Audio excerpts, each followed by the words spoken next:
I had that Inglot haul that was up like last week, and I've had loads and loads and loads of people asking me to recreate that look that I was wearing in it. And it's something that I actually love, because it's a very typical me look. It was something that I would do fairly quickly on just a daytime, regular day-to-day basis, and I love it. And I would call it like a romantic goth kind of look. I don't mean goth as in like Marilyn Manson goth, but more, you know, kind of old-fashioned, vintagey gothic. So I'll go ahead and show you what that was. So I started off this morning. I've already been to town and back and all over the place. I decided to go with my sunblock for today, because it was actually kind of sunny outside today. Not that it was particularly warm, but this is one that I love, and it's one that I know that I can pop my makeup on over afterwards. It's the Vichy Face Emulsion Dry Touch, and this is actually for combination oily skin, so it's brilliant, and it's really good as a makeup base if you need your sunblock underneath your makeup. And I'm going to go ahead now and apply the primer that I showed in that haul, which is this wee fella here, the Flawless Primer by Barbara Daly. So this is it's brand new, I think, or it's newish anyhow, and it's like a mousse. That's the only way I can describe it. So I just like to pop it on with my finger and just mainly concentrate it in the center of my face, and then just blend it kind of outwards towards the edge. I don't really find I ever need primers towards the edge of my face. I like to put this underneath the eyes as well, because I do find that it helps with how your under eye concealer goes on. Next I'm going to use the new foundation from that same range, the Barbara Daly for Tesco range, and this is the new Facelift Foundation. So this is the one that I said I'm really impressed with, and I've been wearing it loads, and I find I don't even have to powder it, but it's again kind of moussey, as in it doesn't come out. And the way I kind of like to apply it is I've been just popping it a few spots around the face. And then my favourite brush, or the brush that I prefer for blending it in, is one of these kind of small kabuki or buffer type brushes. Just pop it all over the face wherever I need it. It's really interesting foundation, because it's a dry foundation in that, like, it's really, for me, it's really good for oil control. And it kind of dries as in, like, it looks like it's set. Not powdery, but it's not at all wet or liquidy feeling on the skin once it sets in. But it doesn't like dry, it doesn't look dry. It's just a really interesting foundation, and it's really good coverage without having to apply too much. So for daytime I'll only go for the one covering really, and then use concealer where I need it, and for nighttime I might just pop on an extra layer of it if I want to go extra like flawless. It's pretty much it finished now. I'm not going to powder or use concealer on my blemishes until the eyes are done, just in case I do need to clean up any fallout. That's just, I find, the handiest way of doing it. But I'll go ahead and concealer on the eyes before I get into the eye makeup. So I'm going to start off with this Bobbi Brown Peach Corrector that I'm just going to use on the inner corners to brighten it up a wee bit. So you can probably notice that I have really strong, obvious, like, blue veins there just on the inner corner of my eyes. Doesn't always bother me. Sometimes I'll just cover it with eyeshadow, but it usually has to be quite an opaque eyeshadow. So what I like to do is apply some of that peach corrector just over the blue, and try not to put it too much around it, and that just instantly takes away the blue look from the eye. So I'm just going to apply the same here. I'm going to use some of the MAC Select Cover Up. I'm going to use one of my new brushes. This is one of the ones I got from Sigma, which I really love. It's this P86, which is one of the precision kabuki brushes. So I'm just going to pop a little bit of that onto the back of my hand, and then use this just to kind of almost pat it on underneath the eye. And then I just kind of use the clean side then to buff it in. I didn't even need as much concealer as I put on the back of my hand there. That's something, I know I think I've addressed it before, but it's something I really need to try and take care of or be wary of, is I put on way too much foundation and like concealer and stuff like that whenever I do put them onto palettes and onto the back of my hand. It's such a bad habit that I just need to get out of. I do the same with ketchup. I know it sounds silly, but I put way too much ketchup on my plate and always end up having to clean off most of it. I'll learn eventually. So as not to waste that extra concealer, I'm going to use that as my primer. I like the Select Cover Up and the Prolonger as primers for under the eyes because they have a bit of grip to them. And the say the Studio Finish Concealer works grand as well as a bit of a primer. Now the only thing is they're not going to be particularly great against like very oily lids, or you know, help stop creasing if you do have a certain eyelid shape. So it's more so if you're not too concerned with those issues. Prolonger though will have a little bit more staying power than the rest of them. Okay, so I'm going to be using the neutral palette that I made up from when I was down in England last week. I'm going to start off and just apply some of this cream coloured. It's just like, I don't know, it's just a very neutral nude eyeshadow. I'm just going to pop that along there underneath the brow bone. I'm hugely fond of matte highlights recently.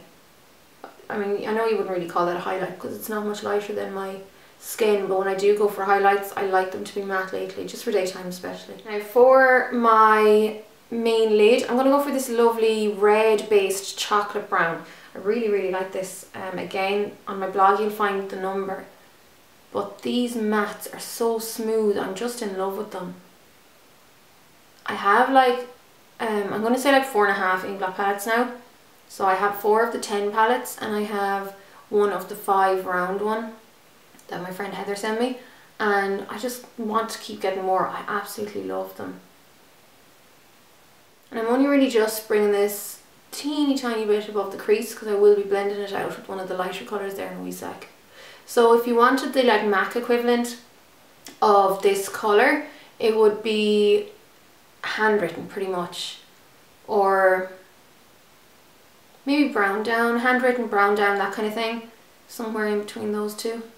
Then I'm going to use just a small smudge brush, this is my NYX one, and apply that same brown underneath the lower lashes. So now that I look like a bit of a crazy raccoon, I'm going to go in with one of the lighter colours. So this is quite like Quarry from MAC, I'd say. It's a bit of a like a violet toned grey, and I'm going to use that just all around the edge of that brown. I'm not being told particularly precise at all. I'm just following that crease line and it do its own thing. The brush just kind of follows that orbital bone by itself. I'm going to go underneath the eye as well. This is what I think makes it look kind of more slightly romantic gothy, is when you really have that shadow underneath the eye as well. So I tend to bring that mid-tone brown or that like transitionary colour pretty high up on my brow bone. And then just with that much done, I'm going to go ahead and apply a little bit of a black eyeliner into the waterline. So this is MAC's Feline. I think Graph Black by MAC will last a little bit longer on the waterline than Smolder or Feline, but it's just not quite as black. That's why I prefer using Feline and then touching it up a little bit more if necessary. I'm going to go in with a angled brush, so just a basic angled art brush, and I'm going to use that darkest brown here. Again, it's a lovely warm brown, again similar to Embark or Handwritten, and I'm going to use that just to almost darken that. I'm not so much lining my lash line as much as I'm just darkening that contour so that you get that little bit more definition around the lashes. And it's also going to take away any like negative space that might have been left between my eyeshadow and lashes, so you don't see any skin. And then do the same, I work that darker brown right up in under the lower lashes, and that way it takes away any skin that might have been missed out by the eyeshadow that's already there and the eyeliner. Just put a little bit extra of that dark eyeliner right there on the inner corner, and that way I find it just doesn't tend to smudge away as easy as pencil does throughout the day. And then I'm going in with that same dark brown again, and I'm using my blending brush to bounce some onto the outer corner. I'm going to put a little bit up there over the crease and a little bit along the bottom. I'm going to go back into that first light transitionary like taupey brown. Just use that around the edge of that dark brown. And then if you want, you can go into the light nude colour, neutral colour, and use that just to go on the very, very edge to make sure you've got a nice smoky end to it. I'm just going to bring that brush underneath the lower lashes again a wee bit. So this does go down further than some other smoky eyes that I've done. I think that's what I like about this. I'm going to forgo eyeliner because in my everyday wear and when I use these kind of looks I tend not to bother with liner. Now I'm going to pop a little bit of that loose pigment eyeshadow that I got. It looks violet here but it goes on more metallic. I'm going to use some of the Duraline by Inglot. So to get this up you expel the air by pressing down on the button on the lid and then let go of the button and it'll suck up some of your liquid. So I'm just going to put a little bit of that onto the back of my hand so that I don't use too much, and then just pick up a tiny bit on my finger, not too much because too much will take away the eyeshadow, and just bounce it lightly on my eyelid. So it's not, I haven't really put on enough that it's going to take away any of that eyeshadow that's already on my eyelid. And then I'm going to go in with my, just the same eyeshadow brush I used to apply the brown. Tap that off and pop a little bit there onto the inner corner. And have a tiny bit more on the brush so that it doesn't just stop there. You can kind of gradiate it out of it. So just like that, it just gives a nice like interesting twist to this kind of smoky eye. I'm just going to do the same to the other eye where I bounce it. And if you spend too long bouncing, you can see there it takes off some of the brown, so you want to be careful not to remove too much of the brown. And then pat that on. And then I'm going to pop loads of mascara on now. I'm going to use my Max Factor False Lash Effect. Still one of my favourites of the moment. I just do top and bottom lashes. So I just comb them out and then run my finger along the bottom of the lashes so it doesn't have loads of glue on the end. So that's the eyes pretty much done now. The lighting might be a wee bit different because I had to turn on a light, it's getting really dark outside. But I'm going to stick with the same palette for the eyebrows. Just use the same angled brush again, wipe off a wee bit of that darker stuff. And I'm going to use this colour here. Just run it through the body of my brows to give it a little bit more definition without darkening it too much. I will be naming all these on my blog, so don't worry, you can see the colours, the numbers there. And now I'm just going to use a spoolie to brush through those brows again, just to soften it a little bit. And to finish off, there's not really much left. I'm going to apply a little bit of a concealer for my blemishes because they are aplenty. I'm going to use the Vichy Derma Blend. What is it? It's the Derma Blend, and literally just pop it on like so, and then use that 130 by MAC. Tiny bit on my fingers on the areas that are a bit worse. It's a good colour though, it just tends to match in. I'm not going to be too anal about having a perfect porcelain skin because this is I know it's a bit dark for some people, but it's a daytime look for Siobhán for me. So I tend not to go crazy covering my skin for daytime. And then I just always like to, I have this thing about that freckle on my nose, I always like to just put a little bit down the centre of my nose. So that's pretty much it for the base, foundation wise. Then just to finish off, I'm going to use some of the Inglot Cream Blush, and this is number 84. This is a beautiful like rosy, dusky blush, but I think it's really pretty to use like a girly pinky blush like this when it's in contrast to like slightly darker eyes. Even though the eyes have been made like more romantic and stuff because of that sparkle, but this is just a nice accompaniment. And then just have a wee bit like that onto my cheeks, and then finish off by putting the same just there into the centre of my lips. Not so much to change the shape or anything, just to give that lovely light girly flush onto them. And that's pretty much it, that's the look finished.